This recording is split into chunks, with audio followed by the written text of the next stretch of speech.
IAS institute నిర్వహిస్తున్న all India scholarship exam pass అవ్వండి. 2 years ఫీజులో 50% మాత్రమే పే చేయండి. జీవితంలో మనం ఎంత ఎత్తుకు ఎదిగినా గురువును మాత్రం మర్చిపోవద్దు అంటారు. ఎందుకంటే మన ఎదుగుదలలో గురువుల పాత్ర ఎనలేనిది. విద్యాబుద్ధులు నేర్పించే క్రమంలో గురువులు విద్యార్థులను జ్ఞాన మార్గం వైపు నడిపిస్తారు. శిక్షణతో మెరుగులద్ది ఉన్నత స్థాయిలకు చేర్చిన మహోన్నతమైన వ్యక్తులుగా ఉపాధ్యాయులు చిరస్థాయిగా నిలుస్తారు. అందుకే గురువులు శిష్యుల మధ్య బంధం గురించి ఎంత చెప్పినా తక్కువే అంటారు. అందుకే గతంలో ఉపాధ్యాయులు అంటే రెస్పెక్ట్తో పాటు కొద్దో గొప్ప భయం భక్తి ఉండేది. కానీ నేటి కాలంలో టీచర్ అంటే భయం లేదు, అసలు భక్తే లేదు.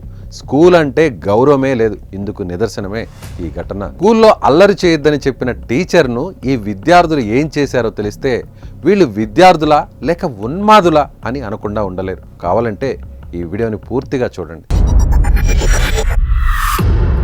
అన్నమయ్య జిల్లా రాయచోటి పట్టణంలో జిల్లా పరిషత్ ఉర్దూ హై స్కూల్లో ఏజాస్ అనే ఉపాధ్యాయుడు ఫిజిక్స్ టీచర్ గా పనిచేస్తున్నాడు. ఈ క్రమంలో 9వ తరగతి విద్యార్థులకు ఏజాస్ పాఠాలు చెప్తుండగా విద్యార్థులు అల్లరి చేస్తున్నారు. అయితే వారి అల్లరితో తోటి విద్యార్థులకు ఇబ్బందికరంగా ఉండడంతో క్లాస్ రూమ్ మొత్తం డిస్టర్బ్ కావడంతో అల్లరి చేయొద్దని వారిని మందలించారు. దీంతో తీవ్ర కోపానికి లోనైన 3 విద్యార్థులు ఉపాధ్యాయుడిపై దాడి చేశారు.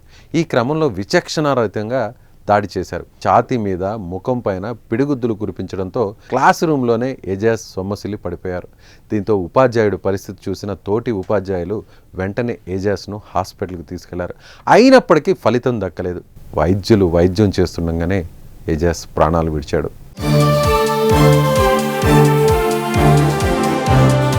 ఇక ఏజాస్ అహ్మద్ మృతదేహాన్ని ఇంటికి తీసుకువెళ్ళిన తర్వాత అతని భార్య రెహమాన్ తన భర్త మృతిపై పలు అనుమానాలు వ్యక్తం చేశారు.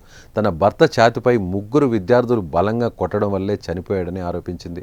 మృతికి కారణమైన వారిని ఉపాధ్యాయులు పోలీసులు ఎందుకు కాపాడుతున్నారో అర్థం కావడం లేదని ఆమె ఆవేదన వ్యక్తం చేస్తోంది. తన భర్త మృతి పట్ల అనుమానాలు ఉన్నాయని ఆమె పేర్కొనడంతో పోలీసులు అనుమానాస్పద మృతిగా కేసు నమోదు చేశారు. ఇక విషయం తెలుసుకున్న విద్యాశాఖ అధికారులు ఏజాస్ దాడి ఘటనపై విచారణ చేస్తున్నారు. ఇవి ఒకప్పుడు రోజులు కాదు, రోజులు మారిపోయాయి. విద్యార్థులకు ఉపాధ్యాయులు పాఠాలు చెప్పేది పోయి ఉపాధ్యాయులకే విద్యార్థులు నీతి బుద్ధులు నేర్పేలాగా తయారవుతున్నారంటూ ఈ ఘటనపై స్థానికులు ఫైర్ అవుతున్నారు. దీనిపై విద్యాశాఖ కఠినమైన చర్యలు తీసుకోవాలని చనిపోయిన ఉపాధ్యాయుడి కుటుంబ సభ్యులు కోరుతున్నారు. కాగా ఈ ఘటన స్థానికంగా ఒక్కసారిగా కలకలం రేపింది.